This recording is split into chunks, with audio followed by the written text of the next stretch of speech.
Bapak, Ibu, dan Saudara sekalian, firman Tuhan akan kita renungkan dari Yohanes 5 ayat 19-20 demikian. Maka Yesus menjawab mereka katanya, "Aku berkata kepadamu, sesungguhnya anak tidak dapat mengerjakan sesuatu dari dirinya sendiri, jikalau tidak melihat Bapa mengerjakannya. Sebab apa yang dikerjakan Bapa, itu juga yang dikerjakan anak. Sebab Bapa mengasihi anak, dan ia menunjukkan kepadanya segala sesuatu yang dikerjakannya sendiri.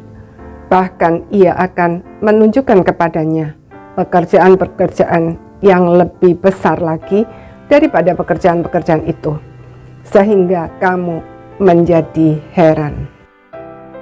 Saudara-saudara sekalian, sok tahu, sok kenal, sok akrab, dan sok-sok yang lain adalah penghambat terbesar untuk bertumbuh dalam pengetahuan akan kebenaran dan pengenalan akan Allah. Sebab sikap-sikap tersebut membuat kita berpikiran sempit dan tertutup. Orang yang berpikiran sempit dan tertutup selalu merasa diri paling benar dan yang lain salah semua. Sebab mereka hanya berpikir dari sudut pandang mereka saja. Padahal jika kita mau melihat segala sesuatu dari banyak sudut pandang, kita akan menemukan banyak hal yang indah yang sebelumnya tidak terpikirkan. Orang-orang Yahudi menuduh Tuhan Yesus meniadakan hari Sabat dan menghujat Allah karena mereka tidak tahu siapa Tuhan Yesus itu dan apa maksud dari semua yang Dia lakukan, tetapi merasa tahu segalanya. Tuhan Yesus tidak mungkin meniadakan hari Sabat, apalagi menghujat Allah, sebab Dia adalah anak Allah. Dia dan Bapa adalah satu. Semua yang Dia lakukan sama dengan yang Bapa lakukan. Dia menyembuhkan orang pada hari Sabat dan menyuruhnya berdiri, mengangkat tilamnya dan berjalan, bukan karena meniadakan hari Sabat, tetapi justru mengajarkan esensi hari Sabat tersebut, yaitu kasih. Demikian juga Dia menyatakan diri sebagai anak Allah untuk menggambarkan relasinya dengan Bapa, yaitu relasi yang berdasarkan kasih. Lagi pula, semua yang Tuhan Yesus lakukan itu sudah dinubuatkan di dalam Perjanjian Lama sebagai tanda-tanda kedatangan Sang Mesias.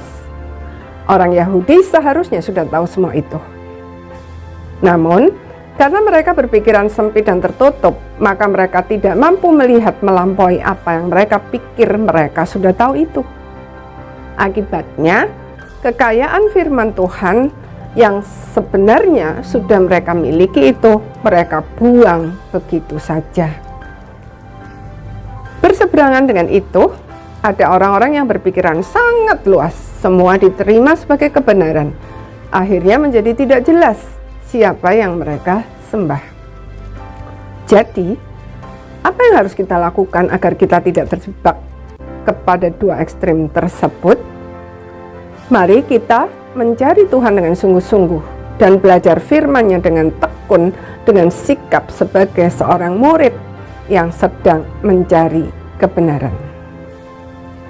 Kita juga perlu belajar warisan teologi dari bapak-bapak gereja yang sudah mendahului kita, khotbah-khotbah melalui mimbar gereja dan lain-lain, tetapi dengan hati yang terbuka terhadap pimpinan Roh Kudus dan kesadaran bahwa otoritas tertinggi ada pada Alkitab sebagai firman Allah yang tertulis. Betapapun bagusnya sebuah warisan teologi dan sebuah khotbah, tetap harus diuji kebenarannya di bawah terang firman Tuhan. Orang yang bertekun mencari Tuhan, pada akhirnya pasti akan menemukan kebenaran sejati.